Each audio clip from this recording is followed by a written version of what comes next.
இன்றே டவுன்லோட் செய்து உங்கள் ஃபேவரட் ஷோக்களை என்ஜாய் பண்ணுங்க. மக்களே, இப்ப நான் ஓட்டு மட்டும் கேட்டு வரல, எனக்கு நடந்த அநியாயத்துக்கு நியாயம் கேட்டு வந்திருக்கேன்.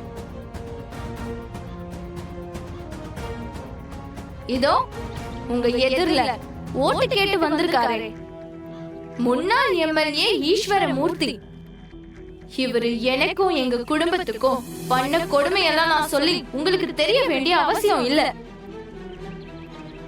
என்னை இவரோட பையனுக்கு ஊர் அறிய நிச்சயம் பண்ணாரு, கல்யாணத்தையும் அறிவிச்சாரு.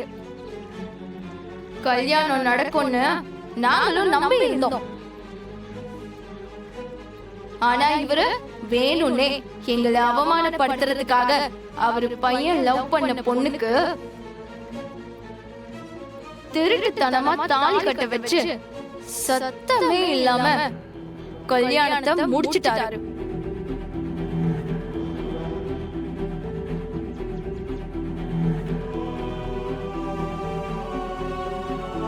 கேவலம் ஆளுங்கட்சியா இருக்கிற எங்க அப்பாவை பழி வாங்கணுங்கிறதுக்காக என்னோட வாழ்க்கையவே நாசமாக்கிட்டாரு. இப்படிப்பட்ட ஒருத்தர் இந்த தொகுதிக்கு எம்எல்ஏவா வந்தா நீங்களே சொல்லுங்க, சரியா இருக்குமா? இவருக்கு யாரும் ஓட்டு போடாதீங்க. அது மட்டும் இல்ல, எனக்கு எதிரா மக்களை திசை திருப்பறதுக்காகவும் அனுதாப ஓட்டு வாங்கறதுக்காகவும் இவர் அவரோட மருமக துளசிய களத்துல இறக்கிருக்காரு. அந்த மருமக யாருன்னு தெரியும்ல? அவங்க வேலை பார்த்த முதலாளிய அவங்க சொத்து மேல ஆசைப்பட்டு அவரை கல்யாணம் பண்ணிக்க முடிவெடுத்தாங்க.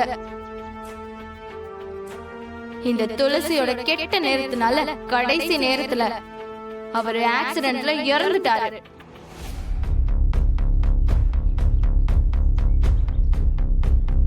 ஆனாலும் சொத்தை விட்டுட கூடாதுன்னு அவரு பொண்ண இவங்க கூட்டிட்டு வந்து வளர்க்கறாங்க.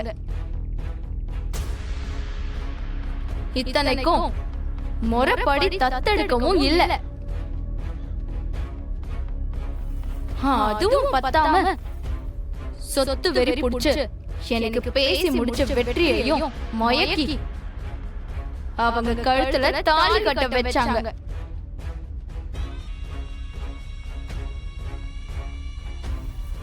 இவங்க எல்லாரும் சேர்ந்து என் வாழ்க்கையை நாசம் பண்ணிட்டாங்க. இப்போ எல்லாரும் ஒண்ணு சேர்ந்து எனக்கு எதிரா ஓட்டு கேட்டுட்டு இருக்காங்க. ஓட்டு போடுவீங்களா? போடுவீங்களா?